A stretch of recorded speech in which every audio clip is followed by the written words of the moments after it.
Welcome to the LMD Podiatry Podcast. Trust us to get back on your feet. Here's your host, Dr. Lauren DeBaccaroff. Well, hello everyone, and welcome back to another episode of the LMD Podiatry Podcast. Your co-host, Jeremy Wolf, alongside none other than the hostess with the mostest, Dr. Lauren DeBaccaroff. Always a pleasure to see you. Thank you, Jeremy. Always a pleasure to hang out with you and talk about feet. Talk about the feet. Yeah, I read somewhere recently that a staggering number, around 80% of Americans at some point or other in their life suffer from foot pain, in many cases chronic foot pain, right? And it makes sense, right? Because we're on our feet all day. So today we're going to talk a little bit about that. We're going to talk about what constitutes chronic foot pain, why it's so prevalent across our population, how we treat it, how we manage it, and I think more importantly, how we can prevent it from happening in the first place. So all right, we're going to get into this. I'm going to pick your brain. You are the expert here. I got some good questions for you. So let's just start off from like definitionally speaking, right? Like what in your mind or what constitutes chronic foot pain? So in my mind, chronic foot pain is essentially pain that doesn't go away, right? If someone has pain every day, whether it's with a specific step or with a specific shoe or a specific movement that they do, that is the definition of chronic foot pain. It's just daily and it doesn't really resolve on its own. So now there's multiple factors that go into that, but that's my definition. If someone has this nagging pain and doesn't go away, and then if they do something about it and it still doesn't go away, then it's officially chronic. Got it. So, and I mentioned that number, 80% of Americans. I wasn't sure if that was just foot pain, generally speaking, or actually chronic foot pain. How common is it, from what you see in your practice, how common is chronic foot pain, and who do you tend to see that deals with it most? Is it mostly the elder population? Is it like who's your prime suspect, if you will, for this ailment?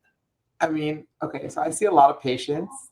I'm going to say it's very common in the inactive people and people with multiple medical issues, also in the obese population. And there are athletes with chronic foot pain as well, but that's from like some type of injury or something like that didn't heal. But the people that always have pain in their legs and their feet and their ankles, and it's always both of them, and it's always just the pain doesn't go away, and they've tried it all. I find it a lot in those people who are very inactive, very immobile, obese as well. I see that a lot. And then there is, like, I just had a patient today who had a chronic foot pain, and he tried everything, and I finally got an MRI, and he had a tear in his foot, right? So he's had chronic foot pain. He's been suffering for 3 years, and me finally got an MRI. And so it's a matter. So he's been trying to live with it for a very, very long time. But in his case, there's a solution. We're going to try X, Y, and Z to get his tear to heal, but there's always a reason behind it.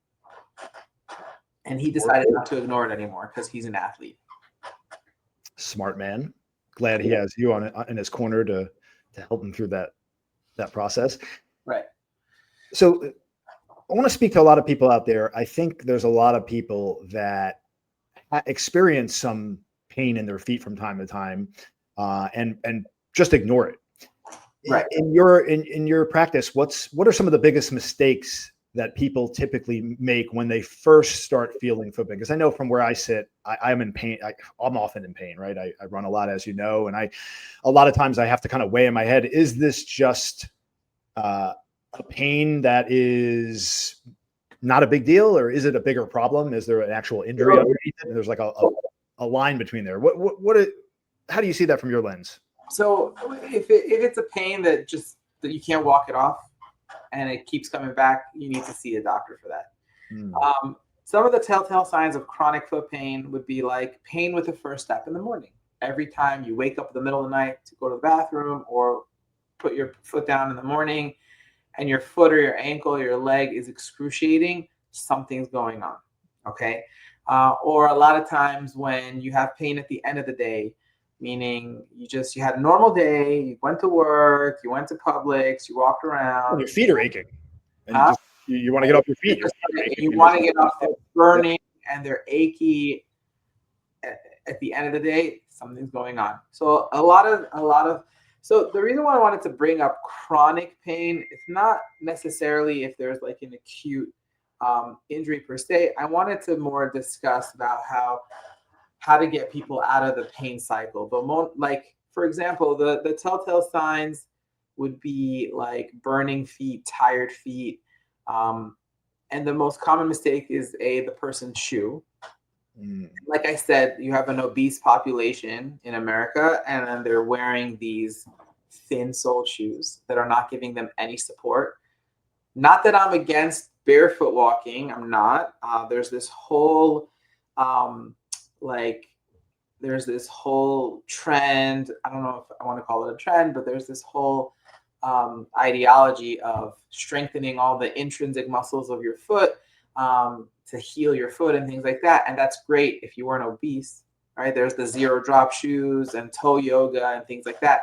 I'm not against it. I was not educated about it in school. It can help with a lot of people's foot pains, but for people who have constant pain and they have like burning and numbness and tingling and achy feet and it just doesn't go away, that's support. Yeah. So that's where I would categorize it as chronic foot pain, right? Okay. And a lot of people suffer from it. Even I do. I had issues with my feet for a while, and until I changed my shoes and did some therapy and put in some orthotics, now my foot pain's gone. And when I wear the wrong shoe and I had a nice Thanksgiving and I gained 3 pounds, I feel it, So is it, my foot pain is not necessarily chronic, but I know what instigates it. I know what is gonna trigger it. I know what my foot needs, right? Because I'm not light, I'm not obese, but I'm not light. And my foot doesn't like a thin sole shoe. And I can tell. I could feel it when I wear a flip flop. Yeah, that makes perfect sense. Obviously, if you're suffering from obesity, putting more strain, like walking around barefoot, is going to put, while it might help for somebody like maybe, I've heard that like beach running is good for me, like on the sand, because your feet go in all different ways and you're stressing all the different muscles. But if you already have a significant excess load, I could see how that could create stressors. So the first thing would be, foundation. Obviously, it speaks to a larger issue, right, about like overall health and trying to maintain a healthy lifestyle. A lot of these ailments that people suffer from, not just chronic foot pain, but all sorts of chronic pain, can in many times be addressed by like lifestyle changes, right? Changes of your diet, changes of exercise, your overall well-being, in many cases will solve these types of issues. And I know you mentioned that before we started. A lot of times this chronic pain is really in people's heads, right? It's psychosomatic to some degree. A lot of times, like, listen, there's people with fibromyalgia and depression, and that also takes a big number. It does play a big factor in their foot pain. Like, I had a patient who he had a fracture for like a year, and someone just put him in a boot for like way too long, and he had complete disuse of his foot, and he was in so much pain. I fixed his foot surgically. I fixed everything. I did all these therapies on him. I touch his foot, it doesn't hurt, but he says my foot hurts. We repeated MRIs, and everyone's telling him there's nothing wrong with his foot. And then the second I recommended like a lifestyle coach to him, who got him on like a better diet, on an exercise routine, and we both made him walk through his pain. He snapped out of it, and now his foot doesn't hurt because he's happier now. And it's just like he had something. I think he also did a little bit of neurofeedback therapy. That's like for people with attention deficit disorder. Sometimes there's just synapses in your brain that don't click, and you really need to think outside the box. And that's when I love to like call upon the chiropractors and the lifestyle coaches. And there's even something cool called MRI therapy, which is like reflex therapy. Very interesting stuff. And it's all about training the body to snap out of this pain that they're stuck in. So yes, the foot can have a physical injury, but sometimes the pain doesn't let because something is going on in the subconscious. Something is going on Hmm. on a different level in the brain. And sometimes they're so depressed about their pain that it doesn't release. Right. So there's all those things are very connected to chronic foot pain, which is why I love my multi-step approach. If the physical is there, and even after we address the physical chronic issue, like let's say if the injury is healed, if the fracture is healed, if the chronic plantar fasciitis is healed, if the chronic tendonitis is healed, but they still have pain, there's something else neurologically Yep. uh, or subconsciously affecting them. And even health wise, a lot of people, they have injuries. Your body should heal almost everything Naturally. naturally, Yep. but sometimes, like, we live in a society that has bad nutrition, so your body cannot detoxify, you cannot heal things properly. Like, you probably are a lot healthier than me. Let's say you take more vitamins, so if you sprain your ankle, you'll heal it faster than me, right? So those all things, they play factors. That's why when I have patients with chronic issues, I address all that. I put them on vitamins, I send them to a lifestyle coach, I tell them to decrease their carbs, I send them to a chiropractor who does specialized like techniques to release things from up here, because a lot of times there's things that happen up here or higher up in the leg or the hip that's affecting the pain down in the foot. So that's kind Absolutely. of like, that's why I wanted to bring this topic to the forefront, because people are suffering and they're ignoring it, and they shouldn't, because it could affect their health, it could affect their emotions, it could affect their psyche. And then what kind of life do you want to live full of pain? There's Yeah. lots of there's just it's just so multifaceted. Even me, I had this tendonitis in my foot and it wouldn't go away, and I didn't know why. And I went to like a couple of different people who were like outside of the box than your traditional doctors, and they were like, "You have chronic anxiety and stress, and because of that, I keep like tightening up one side of my body, and it's compensating down there." Yep. I was like, "Stop it." I was like, "No, no." Fascinating. I was like, "No." First, I didn't believe it, but then I did some chiropractics, I did some like changes, I did some stretches, and it made a difference. I was like, wow. And then I was like, I need to take care of myself. I need to take calming baths, and I need to stretch a little more and take more walks, and be there for myself. So all these things, there's all this subconscious and emotional things that are related to chronic pain anywhere in your body. But in general, foot pain, number one, is always shoe related and obesity related in our generation, and that's where it starts. What do you Yeah. think, Jeremy? What was that? What are you thinking? No, I'm fascinated by, you're hearing a little echo. No, I think we're good now. The psychosomatic side of this, because I notice, thankfully, I don't have, even as a runner, I don't really have chronic foot pain. My feet are sore from time to time, but I typically get more pain in my knees from the running and my lower back. But I'll find myself running sometimes, and like I'm perfectly fine, and then I get close to the end and I feel like I want to stop, and then all of a sudden I'll get like a little pain in my knee, and I start thinking in my mind, oh wow, am I about to hurt something, or is this just my body trying to like hijack me to stop running? And I'm like, and then all of a sudden the other knee will start hurting out of nowhere, and it's like, okay, it's not the knee now, it's just in my head. But there is a fine line between having a full-blown injury and actually just having something going on in your mind. So when a patient does show up in your office that's experiencing this kind of pain, like take us through. Somebody's out there, let's say I have chronic foot pain. I pop into your office. What is that process? What does the evaluation process look like? Like, walk us through what we're to expect when we come in the office with this issue. Right. So let's say someone comes in with foot pain. They've had it for a year, and they've gone to doctors, tried this, tried that, doesn't go away. So my first approach is always to take the X-ray, because you Okay. want to take a look at the bones. I don't just check for a fracture or something like that. I actually look at the shape of the patient's foot, because the shape of the foot tells a lot about how they walk. Okay. And the thing about shoes today, I will say this, shoes today are made for foot size and not for foot type. You have people with high arches, low arches.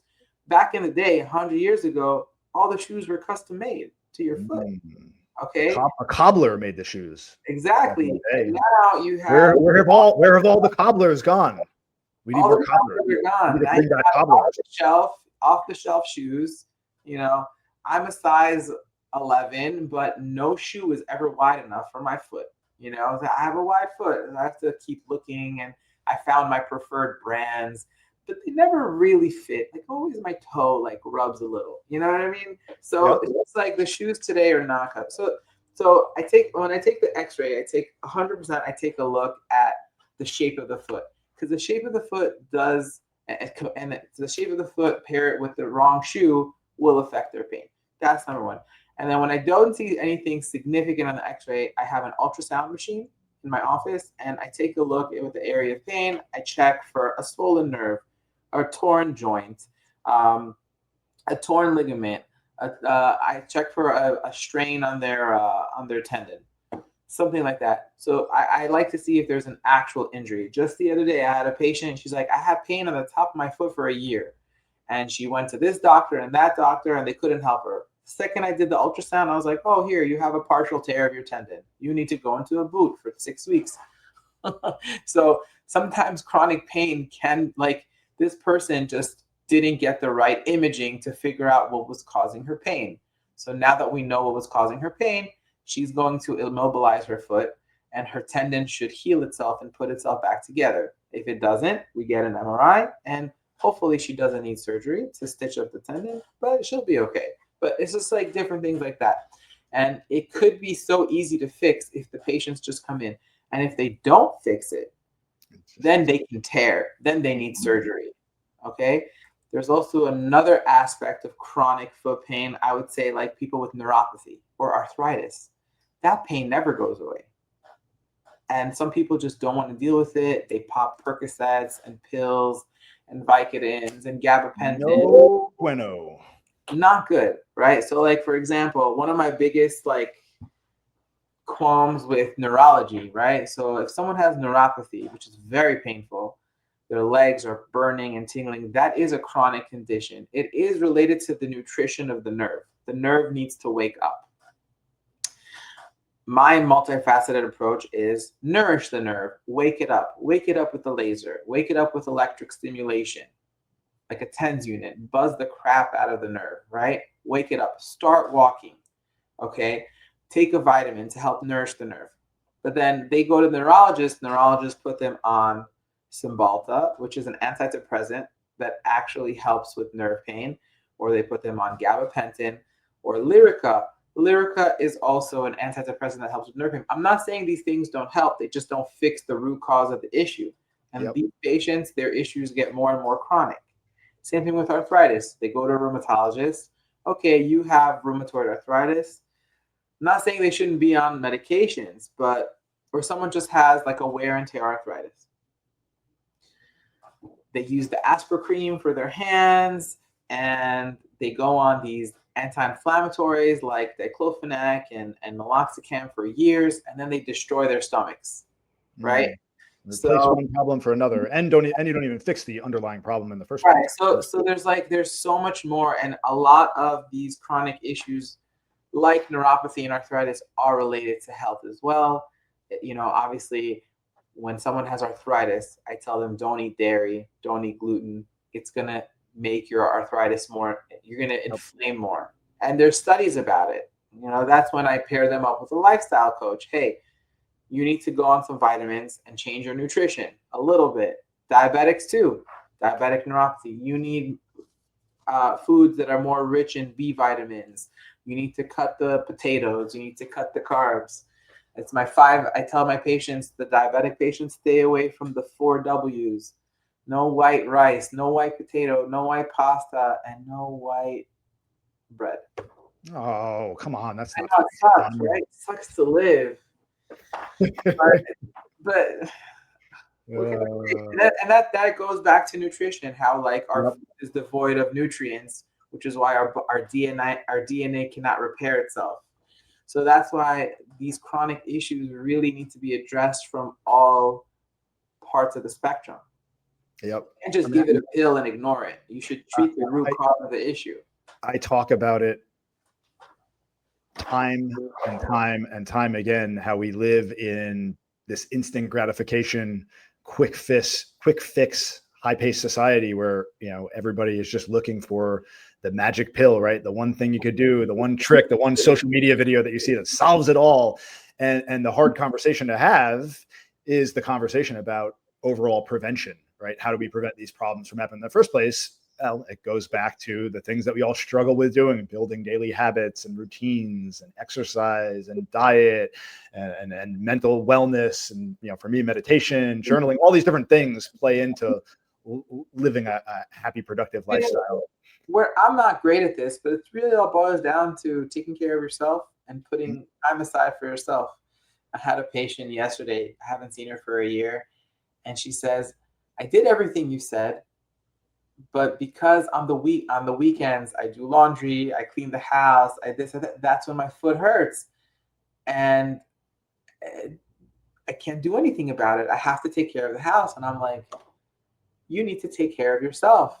Tell your husband to get a cleaning lady and tell her to do the laundry and the dishes, because your plantar fasciitis has now become chronic because you are not doing anything that I asked. Like she came in for pills. She asked me for pills, and I'm like, listen, I'll give it to you. It'll help, but you really need to go back to stretching. You got to go back to orthotics, or else you're gonna end up having surgery. Oh yeah, she'll use the pills to numb the pain when she's doing the work around the house. The whole time that's happening, she's inflaming the area more, and then it'll get to the point where the pills don't even work anymore, and it's a bigger issue. Don't take the time. I said, please. Yeah, I said, please go to physical therapy. Take care of yourself.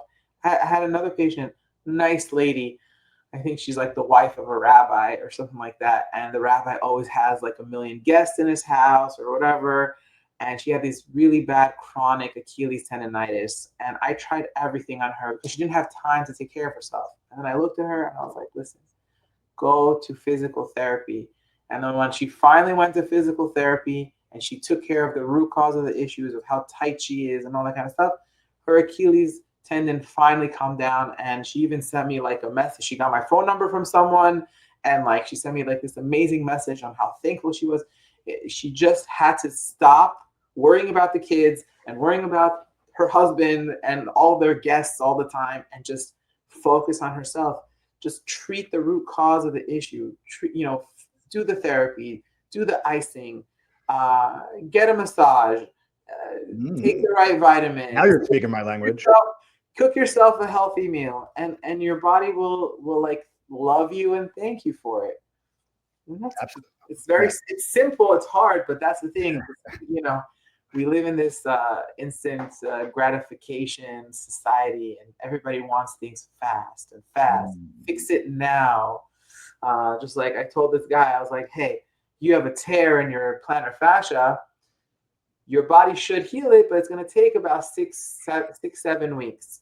And I said, but if you want to speed it up, we could give you you could try the laser and, one of my stem cell injections. But that's what people want. People don't rely on their bodies anymore to do what they're supposed to do because nobody has time. I had a patient with like a complete tear of his Achilles. It was like hanging on a thread. And he's like, I'm sorry, I sell cars. I need to go to work. And I was like, fine, go to work in your boot.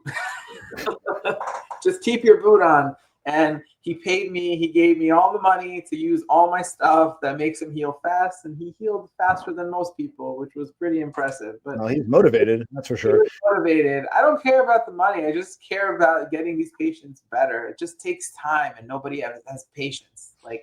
That's why they end up with these chronic issues. You got to address the nutrition. You got to address your lifestyle. You got to address the pain. You even have to address your cortisol levels. Like a lot of times, like I have a patient who he's getting laser therapy right now. I'm going to go see him after this podcast. And he says he has sleep apnea. So that means he never sleeps and his cortisol levels are always up, right? So how can your body repair itself? How can your Not going to happen. tendonitis go back to normal if you don't sleep? You got to get some sleep. Yeah. So it's all related. There are ways, good way to get your cortisol down is take a walk in the morning in the sun or get at least 7 hours of sleep. And amazingly enough, our body will do amazing things and it'll start to repair itself with the right nourishment, the right mindset. And that will really, like, all of that together will get you out of the chronic pain. So I wanted to touch on that briefly before we wrap up. Aside from the overall diet and the overall exercise, what are some things additionally that we could do to prevent foot issues? Like, I've heard that it's a good thing if you're on your feet all the time when you come home, like soak your feet in Epsom salts or whatever, or maybe stretches specifically for the feet. Like at the end of the day, sit at the end of your bed and rotate your feet around. Yes. Obviously getting out and just walking, like forget about running, just getting outside and walking, things like that. Like what, in addition to that, what else are some things that you can do at home, some simple home remedies that aren't too tedious, right? It's not hard to fill up a bucket of water and put some salts in there and soak your feet at night. In fact, it's pretty pleasurable. Not only should you try an Epsom salt soak for your feet, you could also do an Epsom salt bath for your body. The full body, yeah. If you do a full Epsom salt bath for your body, and even add a little baking soda, that stuff is amazing. Like, it really helps relax your muscles. People take baking soda for granted, okay? But it really does help with it's a muscle relaxant and things like that. Epsom salt soak for your foot. Calluses, people have a lot of dry skin, and when the calluses get too thick, it inflames the tissue of the foot. So moisturizing your feet daily is important.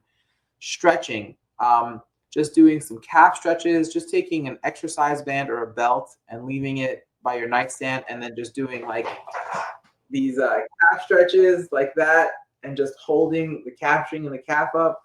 That helps a lot, because if you stretch out your calf and your quads, it takes a lot of pressure off your foot, because we've been sitting already for 27 minutes here. Everything's tight. So we sit so much in our cars and our offices. We just had to stretch our calves, stretch our quads, and just do some light stretching at home. And it helps a lot. I stretch my calf when I brush my teeth. It's the only way I can get it into my routine. Yeah, I've been stretching a lot lately. I'm dealing with some sciatica from my last running bout. I snapped something. I've been struggling for like 3 weeks now, and it's been pretty tough, but it's getting better. I'm almost out of the woods. And let me just tell you, I don't take baking soda for granted. Baking soda helps me make some incredible pancakes, I'll have you know. Yes, very true.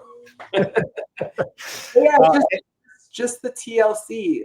Another thing, you can go on eBay or Amazon and get for like $30 one of those TENS units, and just put it where it hurts. What is it? TENS units? What is this? TENS, TENS unit, like an electric stimulator. Okay. Like the Japanese, they created those little sticky pads that's where it started.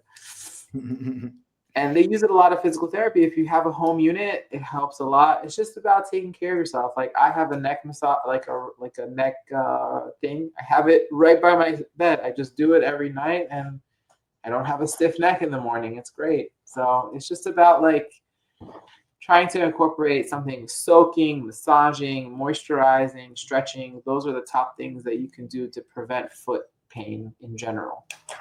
Absolutely. So you hear that, everyone? Take care of yourself, right? We only got this one life to live. Let's live it to the fullest. Yeah.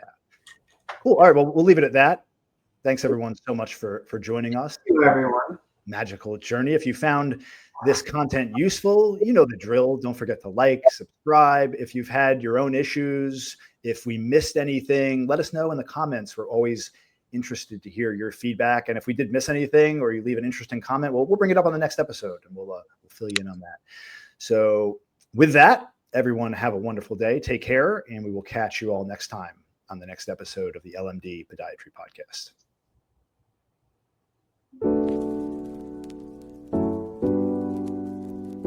Thank you for listening to the LMD Podiatry Podcast. For more information, visit lmdpodiatry.com.